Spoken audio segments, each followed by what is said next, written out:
Ilang consumer na naman po ang sumugod sa tanggapan ng isang group buying site dahil sa naunsyami at hindi na ibigay na produkto at discounted na travel packages. Ang masaklap, sarado na po ang isang opisina ng kumpanya.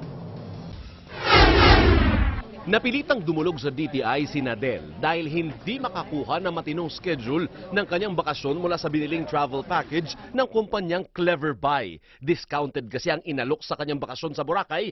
Kinuha ko po yung voucher ng January. Bawat buwan, mga nakakadalawang tawag ako, 3 tawag. Nag-try ako nitong May, wala na pong sumasagot. Body scrub naman ang binili ni Joanne. Upon purchase, nagpa-schedule na ako. Nung tumawag ako, sabi nga, hindi daw nila i-honor mo na yung voucher kasi maraming ang utang tong Clever Buy. Binisita ng ABS-CBN ang tanggapan ng Clever Buy sa Makati, pero ito ang tumambad sa amin. Abandonado na ang opisina. Naghahabol din ng kanilang biniling packages ang mga customer na ito. Akala namin totoo yun, yung offer na yun sa internet, yung pala talagang puro scam pala sa internet. Sana lang yung Clever Buy tumigil na dun sa pagbiktima kasi sobrang dami na nilang naloko.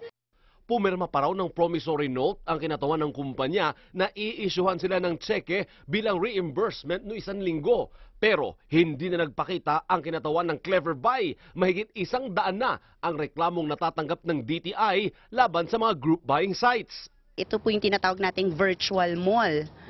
Yes, so siguro mas dobleng pag-iingat sa part ng mga consumers because una-una hindi natin nakikita yung ating mga katransaksyon.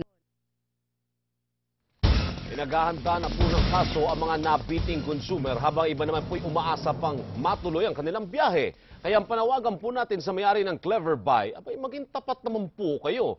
Pinaghirapan po ang perang ibinayad sa inyo, kaya nararapat suklian ng tamang serbisyo o produkto.